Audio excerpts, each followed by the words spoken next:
Yeah, actually it is my first boat. Wait, how'd you know that? Oh, don't you just love the stereotype that is the Bayliner owner? I fixed taillights on my car with red duct tape so it blends in. That gauge, I don't know what it's for, I think it's got something to do with salt water, so I never really look at it anyway.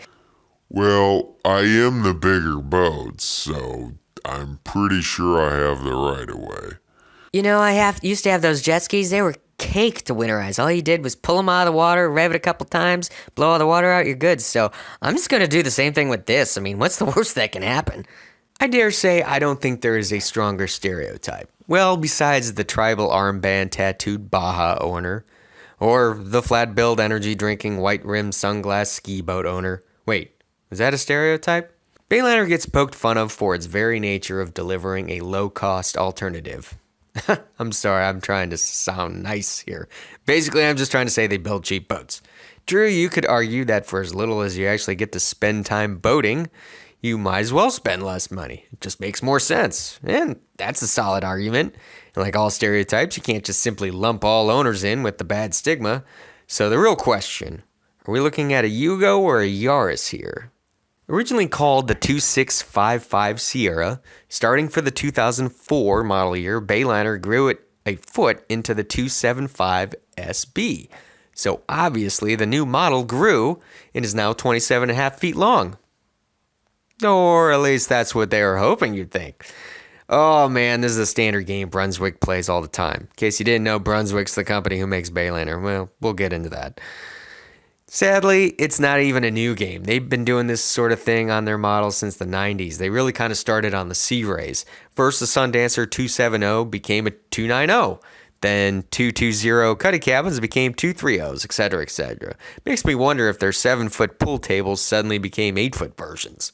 It's a nice way to inflate the size and likely the retail price without actually having to do anything. Wish other things just magically grow another size overnight. Ah, get your head out of the gutter. I was talking about my bank account. No, I'm not. This particular generation, 2655's 275, was produced from 2000 to 2008. It's a little over 26.5 feet long, not 27.5 feet long. It has a 9.5 foot beam. Like all Bayliners, this thing is about making you feel safe and comfortable, and not about performance. First thing I noticed looking at the specs was how flat the bottom is with a 15-degree dead rise at the transom. This combo probably makes low-speed planing very nice and easy, reduces the amount of tippiness at rest, but at the sacrifice of top speed, and it probably rides pretty hard in choppy conditions. All that extra surface area is just flat bottom banging on chop. Although the typical buyer probably doesn't give a crap how it handles or how fast it is. Oh man, I can already see the comments. It's BS, man. I own a 2655 and it handles great. I run in 5 to 7s and it rides like a caddy. You don't know what the hell you're talking about. Well, to be fair, I haven't ridden in one. But given it's a cruiser, not a runabout, it's more about the destination than the drive. Which seems kind of opposite of like every church quote or clever car commercial pitch ever. While Bayliner had a, well, let's call it unique look to the brand throughout the 80s. Ugh, God, that's awful. By mid-90s, Bayliner stopped separating itself from the pack and oddly started trying to blend in. It's not hard to think this wasn't by design. See, Brunswick purchased the company in the mid-80s, as this was around the same time that their Sea Ray brand started its climb into establishing itself as a more premium brand.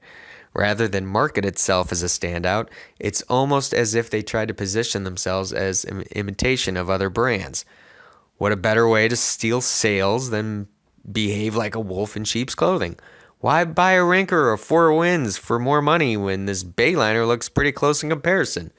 Say what you want about Bayliner, but they have a cunning and amazing way of attracting buyers new to the market with this style on a budget kind of attitude.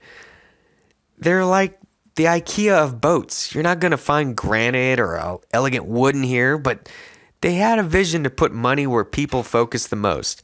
I mean, this leather headliner, it's nice. The galley cabinets, they're solid, decent hardware. The cushions aren't some kind of thinned out foam. It's, well, nice. You walk in and it's right where you look first. But how is it built? First glance, there's nothing to complain about. On paper, this thing checks all the boxes. I mean, you've got a great use of space, and thanks to the large beam, it's got a roomy cabin, roomy cockpit, and all this under 27 feet. Hell, sign me up. You want fancy options? They got them. We're talking luxuries like transom showers, windlass anchors, air conditioning. No, look, a remote spotlight. Oh, man, I'm going to use this all the time. Talk about a fantastic ape show. Oh, crap, it's broken. It's not until you push past that first glance that you notice where some of the corners are cut. And you'll notice it's not a bad thing. All right, for instance, rather than a door, they just did a curtain with snaps back here. Or when you open some doors, they did this plastic trim to hide the rough edges. And while I'm not a fan of the method of cutting out sections of the glass for the mid-berth window or the transom shower, there's no stress cracks or signs of leaks, so I guess I can't complain about it. So you start to feel like, you know what, maybe this is not so bad. Maybe this is okay. But I'm going to take a second glance. And that's when you're going to start to notice some of the strange quirks that raise eyebrows. Like the storage under the V-Berth. It has a drain in. There's no drain out. Okay, that's kind of weird. Or how about the fake vent the hull has? It's not a step. This isn't a Regal. Definitely not a fountain. Did this guy just use Regal and fountain in the same breath? Or how about the hull sides around the windows? Here it's like the windows are smaller than what they were planning. Or did someone measure wrong? I can actually hear the marketing department. It's a design element as part of a holistic approach to bring together symmetry of nature, to complete full circle, a sense of togetherness surrounding the light which enters through it. A port into your soul, if you will. Well, explain this, marketing department. Did you seriously not put the name on the side of the boat straight? Oh, that's to match the fake vent. I mean the notch. I mean indentation in the hull to provide a sense of... Shut the hell up. After you're done with the second glance, you're really feeling the need for the third, and now we're digging deeper. Things are starting to really fall apart here. Literally. Backbench. Ugh. I don't know what this thing is. Let's just talk about the wood base. That's not really sealed or anything. I mean... That's kind of right out of the handbook of how to build a crap 80s boat. And then these legs? I'm not so sure. All right, enough. Let's just open the hatch and look in the engine bay. Oh, man. See, all right. By 2007, woodless construction was online for about half the manufacturers, and the other half were already moving to it, or at least talking about it. Bayliner, not so much. And apparently not embarrassed by it because they sprayed about the thinnest coat of, I guess you call it gel coat, but more like Krylon paint that they could. All right, I'm going to keep it PG, but it looks like they got a male employee all very excited and he shot a giant load of cake icing, let's call it, onto a hot and juicy warm cake, and it oozed and ran down to all the low spots. Cake. Remember I was talking about the first glance and focus? This is what I'm talking about. It's as if Bayliner knew their customer base so well they knew no one would actually pay attention to these kind of details and put the money on those focus places I explained earlier. Speaking of places you'll never look, take a look where the sun doesn't shine. Say, what now, what now? So, I've never seen anything like this on a boat of this era, but peeking underneath, you'll notice that the hull isn't symmetrical. Breathe that in for a minute. Hell, I did a triple take not even comprehending, but look right along that strake. There's this wave on the port side that does not match between port and starboard. Left and right for you Bayliner owners. To be fair, maybe this particular one ran aground at some point or something. Oh, that's what that gauge is for? And just had a bad repair, but man, it's plain, Oddly, the Muse marking on this boat is kind of high. Even CRA 260s of the same vintage run pretty close. What the fuck? I know, this is on the high end of the budget for the Everyman boater, but remember, with how it's equipped, it qualifies as a second home, and with the younger age, a longer term loan is possible for easier payments. But back to my original point, this is a tough buy to consider, given the competition, but more importantly, why? Why would anyone pay this much? I don't know. I really don't. One reason could be that Bayliner continued to produce cruiser models after they retired this one, the 275. Brunswick ultimately killed off all larger model Bayliners in 2013, constricting Bayliner to smaller runabouts. In the end, Bayliner is about attracting new buyers' boaters to the market. And therein lies the stereotype. All right, I'm going full stereotype here, but hear me out. See, this is the boat you buy when you don't know anything about boating. You've always been interested in the hobby, and you love the idea of owning a boat. You love the idea, but you don't have the experience, and in some way, that's the only way to learn all the ins and outs of ownership. Which sometimes includes things like learning how to properly dock, good navigation, routine maintenance.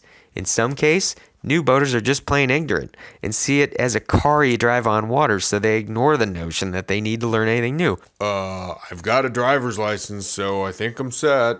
So the rules of navigation, safety, or right-of-way go right out the window. And as a novice, you don't know what to really look for when boat shopping. To a point, I get it. But it's not fair to paint every Bayliner owner with that brush. Not everybody is a shade tree mechanic, and maybe the idea of repairs due to age scares the hell out of you, and you just want to reduce the intimidation of it all. Trust me, owning an older boat can be stressful. We've all had sleepless nights, or that pit in our stomach as we pull away from the dock. Can you own a Bayliner and enjoy your time on the water? Absolutely. And a strong case could be made, and in certain situations, I would even tell someone, the new Bayliner, it's the best buy for you. Oh my God, what the hell are you people making me say? But with the death of Bayliner cruisers, where do these consumers go now? Are we now living in a time when new buyers refuse to accept entry level? Or even scarier, does no one even have the time to consider a new cruiser? Yeah, we actually have to drive 100 miles for Johnny's tournament this weekend. Yeah, they're having a decent season. They're 8-4, but they've won their last 3. And the team they're going up, one of the 4 teams, I think actually, if they win on Saturday, then they have another game at 3 o'clock. But, if they win that... Or maybe it's that the cost of new has become too expensive, no matter how cheap they call it. So are manufacturers abandoning the idea of an entry-level cruiser? Will the cost of used become too expensive in itself? But most importantly, will I ever buy a Bayliner? Oh, hell no!